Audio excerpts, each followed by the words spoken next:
પ્લેનમાં મુસાફરી કેટલી સુરક્ષિત છે? કઈ સીટ પર જીવની સૌથી વધુ સલામતી ગણાય છે? અમદાવાદ પ્લેન ક્રેશ દુર્ઘટના બાદ એવિએશન ઇન્ડસ્ટ્રીમાં હડકંપ મચ્યો છે. આ ત્રાસદીમાંથી બહાર આવતા સમય ચોક્કસ લાગશે, પણ આ દુર્ઘટનામાં રાકેશ વિશ્વાસ કુમારનું જીવિત બચવું કોઈ ચમત્કારથી કમ નથી. પ્લેન દુર્ઘટનામાં બચી ગયેલા એકમાત્ર પ્રવાસી રાકેશ વિશ્વાસ કુમાર કઈ સીટ પર બેઠા હતા એ ચર્ચા વિશેષ થઈ રહી છે. ફ્લાઇટમાં કઈ સીટ સૌથી સુરક્ષિત ગણાય છે એ અંગે અનેક રિસર્ચ પણ થયા છે. અવારનવાર વિમાનમાં અવરજવર કરતા મુસાફરોનો એવો પણ સવાલ હોય છે કે સુરક્ષિત સીટની પસંદગી કઈ રીતે કરવી. સૌથી પહેલા તો એક વાત સમજી લો કે હવાઈ યાત્રા એ બીજી કોઈ પણ યાત્રા કરતાં દુનિયાની સૌથી સુરક્ષિત યાત્રા છે. એટલે આવી દુર્ઘટના દુઃખદ જરૂર છે, પણ આવું થયું છે એટલે પ્લેનમાં બેસાય જ નહીં એવું ધારી લેવું ન જોઈએ. કારણ કે નિષ્ણાંતોના મતે ફ્લાઇટ દુર્ઘટનામાં મૃત્યુની સંભાવના લગભગ 1.37 કરોડમાં 1 હોય છે. હવે સવાલ એ છે કે વિમાનમાં કઈ સીટ સૌથી વધુ સુરક્ષિત હોય છે?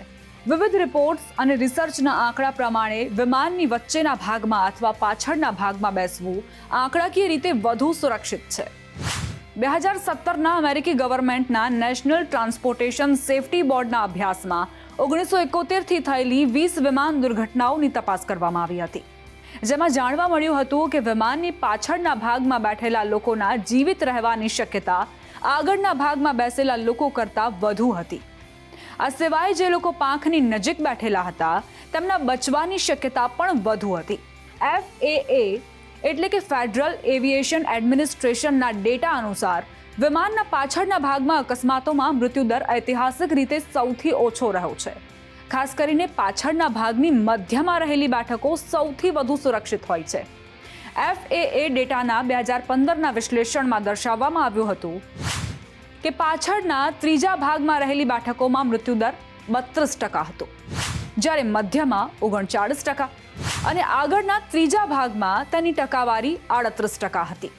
પાછળની વચ્ચેની બેઠકો સૌથી સલામત હોવાનું જાણવા મળ્યું હતું, જેમાં 28% મૃત્યુદર હતો. સૌથી ખરાબ સ્થિતિવાળી બેઠકો કેબિનની મિડલ થર્ડ સીટ્સ હતી, જેમાં 44% મૃત્યુદર હતો. વિમાનના પાછળના ભાગમાં બેઠેલા મુસાફરોનો અકસ્માતોમાં મૃત્યુદર સૌથી ઓછો હતો. ઓછી ઉર્જાવાળા પ્રભાવોમાં જેમ કે ખોટી રીતે લેન્ડિંગ દરમિયાન વિમાનનો આગળનો ભાગ પહેલા ટકરાય એટલે વધારે ક્ષતિગ્રસ્ત થાય છે, જે પાછળની સીટ્સને પ્રમાણમાં વધુ સુરક્ષિત બનાવે છે.